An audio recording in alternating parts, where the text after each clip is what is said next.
I made it to the airport, guys. Disney. All right, made it to the airport. I am going to go through security, and then I'm going to kind of talk to you about my ideas and my thoughts about what's happened in the last 20 days. I guess technically it's been 21 days. What resorts surprised me, and yeah, let's get to it. Just got through security, guys. Headed to the gate, and yeah, exhausted. I'm excited to get home and sleep in my own bed and eat different food. Please stand clear of the doors and hold on to the handrails. The gate link will be departing momentarily for gate 70 through 99. All right. Orlando and Central Florida. Let's do this, guys. We're on the little train. Let's get to our gates. Please exit for gate 70 through 99. There was zero traffic on the way to the airport today. I am here, plenty of time to spare. I have about 2.5 hours. So yeah, got here really fast. So I found a little place here where I can kind of talk to you guys while I'm waiting for my plane. So I'm going to tell you some things that you didn't really see during the last 20 days. Let's start here. I know that you're probably most interested in this stuff. Like what my favorite resorts were and all that stuff. I think I'll get to that, but the days that were the hardest was day number 9. I think that was Coronado. That was a really hard day. It was super hot. The way that my room was really far away, and they had it's like the bridges. They had a lot of bridges over the water. It was a considerable amount of walking, and to get that resort, and it was just I was really hot and super miserable, and it rained really hard that morning when I first got there, and so I mean, like not just like a little light rain. It was like just showering. So when that finally ended, then it was so humid. Then I had to run around as fast as I could to show as much as I could of that resort. That was a really hard day. The other really hard day was day 19 when I was staying at the old Key West Resort. I got there at about 11:15 in the morning, which is what I usually do. And sometimes a lot of the resorts had my rooms ready. And if they didn't, that was fine. But if they didn't, then what I would do is I would go film. I would try to go walk around these resorts and film them, waiting for my room to get ready, and then I'd go back and get my room. And your room's supposed to be ready by 3. So I went in that resort, and so I rode a bike. If you remember, I rode a bike, and I walked that resort. Excuse me, I am so tired. I did not sleep very good last night. I just was so excited to wake up. I didn't sleep very good. Anyways, I was just exhausted. And there was a little bit of a hiccup in my room. So normally you're ready to go. Usually you call, you get a text at 2:30 to go get your room. So 3 o'clock it came, and I didn't get a text. And then 3:20 came, and then like 3:45 finally I was like, hey, my room. And they got it. They're like, oh my gosh, sorry about that. We had a little bit of a glitch. And so I didn't get in my room really late. So from 11 to almost 4, I was wandering around that resort. And their lobby is small at the Key West. And that was a really difficult day. That was just really hard. So that was those two, excuse me, were really hard days. The resort that surprised me the very most, the resort that I was just shocked by, was the moderate resort, the Riverside Resort. I loved it. I didn't know anything about that resort. I thought that resort was fantastic. It was moderately priced. I loved being there. The only problem with that resort is it's kind of spread out, and the only transportation options are the bus. But it was amazing. It was awesome. The other thing that was surprising is the vibe, the change. The vibe changes a lot at these resorts.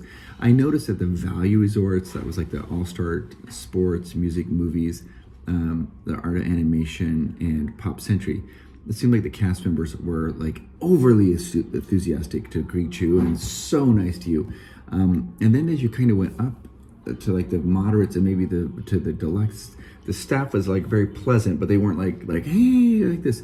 Except the Boardwalk, the staff was just, they were so good. They go over above and beyond at Boardwalk. Every staff member there was like amazing. So that was really interesting to me.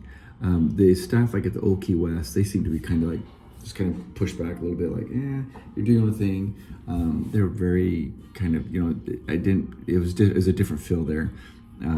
They're not giving, I don't feel like they were really giving that Disney vibe. They're just kind of like check you in your hotel and have you go on your way type of thing. And I think that's probably what the people who stay at that resort maybe want. but it's a drastic departure from a lot of the other resorts. Yeah, and so the Caribbean Beach, the staff there is very friendly too. They're very friendly. The Caribbean Beach Resort is a moderate resort. It's fantastic. It's gotten very popular because of Skyliner. But if we kind of rank them a little bit, I'd say the value resorts. You've got the 3 all-star resorts, the Art of Animation and Pop Century.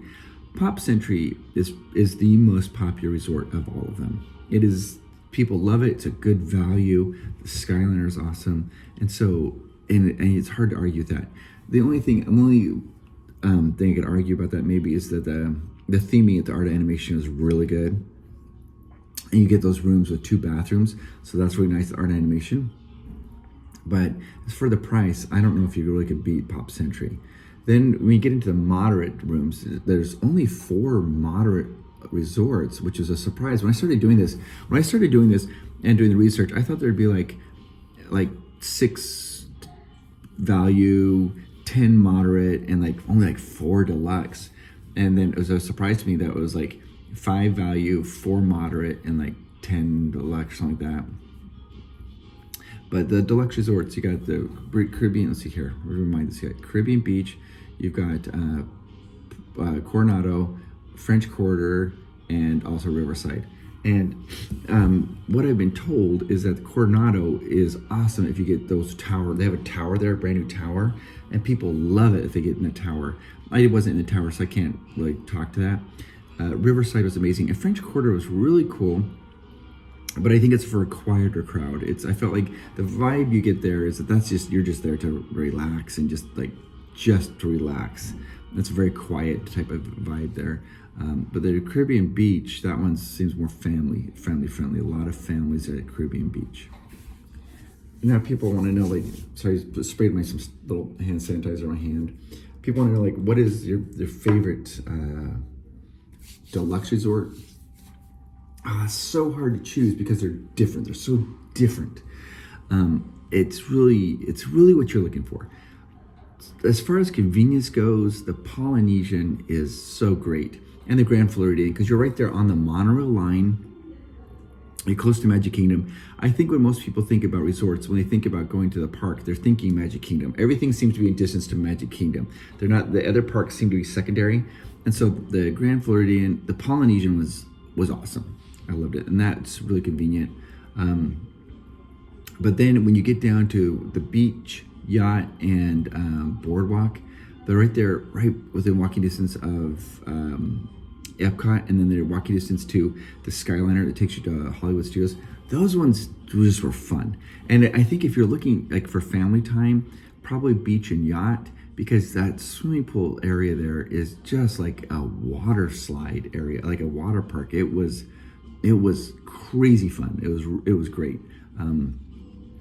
I think if I had to choose between beach and yacht, I would probably go to yacht. They're basically the same resort, but yacht's been updated more recently than beach has. So, and their prices were pretty comparable between those two. The hardest thing for me when I was doing this, so the first couple resorts I stayed at were all-star resorts.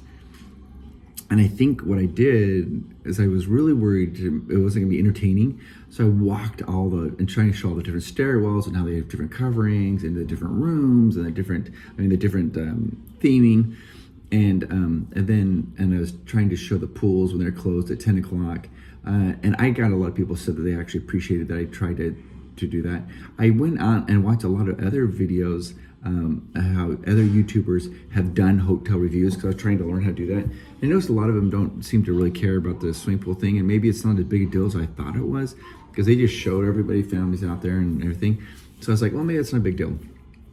But I felt like once I started doing that at the all-star resorts, that I had to kind of keep doing that, because that's the kind of standard that we set for that. And that made it a lot more difficult when I was making these videos, because I had to be at that pool every morning at 10 a.m. and had to, and everybody's like, oh, maybe 10 a.m. is really hard.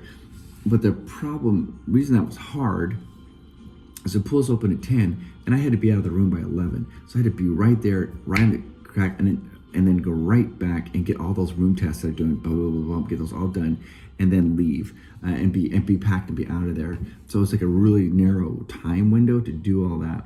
And that was always like the most stressful part of the days. Every morning, getting the pool shot and then running back to the room and doing all the room tests, and then getting packed and then getting out of the room in time because I wanted to be out by 11. Try to be respectful, you know. So I said to do, because they're cleaning staff, they want me out so they can get their job done and turn the room over. And so that was always the most stressful part, from 10 to 11 every morning. Just that was such a fast time. I'm walking to get on a plane. Guys, I am so tired. I think mentally my body's just like, you're done. And I'm tired. So tomorrow we're gonna announce, we did a giveaway for these videos, Instagram giveaway. We'll announce that winner tomorrow, and it also has a massive announcement tomorrow. One step closer to home.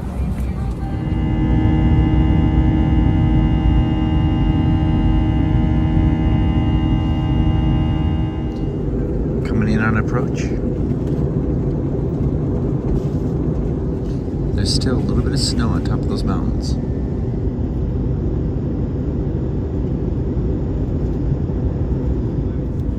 About ready to land.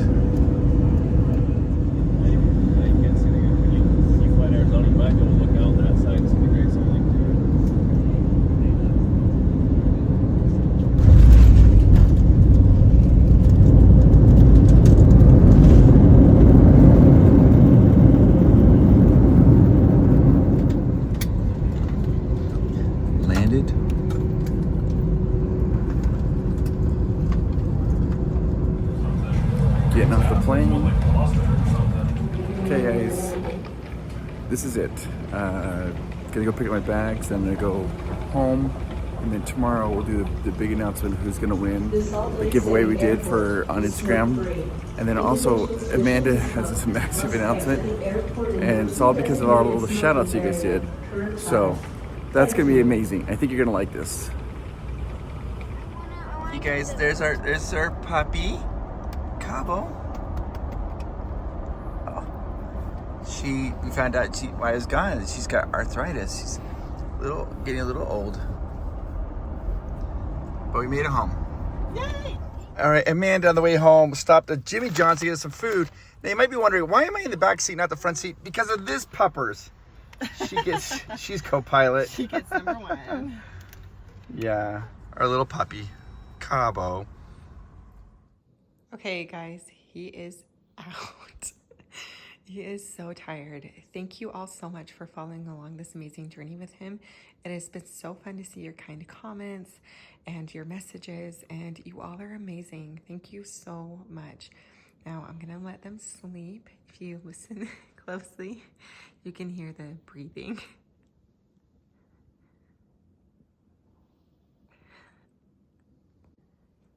Oh, and also be sure to tune in tomorrow, because there is a huge announcement that we're going to be making. Chris doesn't even realize, I think, how big this announcement is. And so we're super excited. Well, I'm super excited, and I hope you join along. So big announcement coming soon. Thanks, guys. Oh, I was tired. I was so tired. But guess what, guys? Tomorrow there's a massive announcement. And I just found out what the whole thing was, and I'm kind of shocked. I can't believe that this is happening. And Amanda came up with this whole idea because of all the shout-outs. And she said it was because of the shout-outs. And then I thought it was going to be something kind of mild, but it's not mild. It's a massive announcement. See you guys tomorrow.